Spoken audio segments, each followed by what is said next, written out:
Hello বন্ধুরা, তোমরা সবাই কেমন আছো? আশা করি খুব ভালো আছো। এটা একটা মালভা গাছ। এর পাতাটা ঠিক এরকম টাইপের হয়। আমি খুব ছোট একটা গাছ এনেছিলাম, চারা গাছ, সেই থেকে এরকম বড় মতো হয়ে গেছে। এটা ফুল হতে হতে এরকম স্টিকের মতো আস্তে আস্তে হয়, পুরোটা ফুলে ভর্তি হয়ে যায়। খুব সুন্দর লাগে এক জায়গায় সব অনেকগুলো লাগালে। আমার এখানটা পরপর পরপর অনেকগুলোই রয়েছে।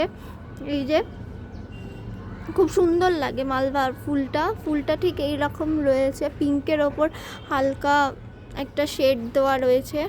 এই যে আমি 6 ইঞ্চি টবের মধ্যে বসিয়েছি। এই যে টব, মাটির মধ্যে রয়েছে প্লেন মাটি, গোবর সার আর অল্প একটু ভার্মি কম্পোস্ট দিয়ে এটা বানিয়েছি। আর এইটা ফুল, এই যে এই জিনিসটা, এই যে ফুল থেকে এটা বীজ তৈরি হচ্ছে। তোমরা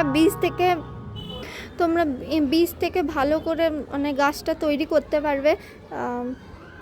শীতে তোমরা এই গাছটা ট্রাই মারতে পারো, খুব ভালো গাছটা। ফুলটা খুব খুব সুন্দর। আশা করি এই ফুল গাছটা তোমাদের খুব ভালো লেগেছে। শীতের সময় এই গাছটা করো অবশ্যই।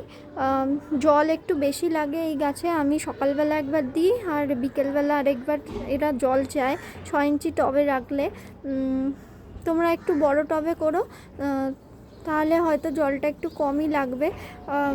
গাছটা খুব সুন্দর, তোমরা করো, আমাকে বলো কীরকম লাগলো গাছটা করে। তাহলে আজকের মতো টাটা, নেক্সট ভিডিও নিয়ে আবার দেখা হবে।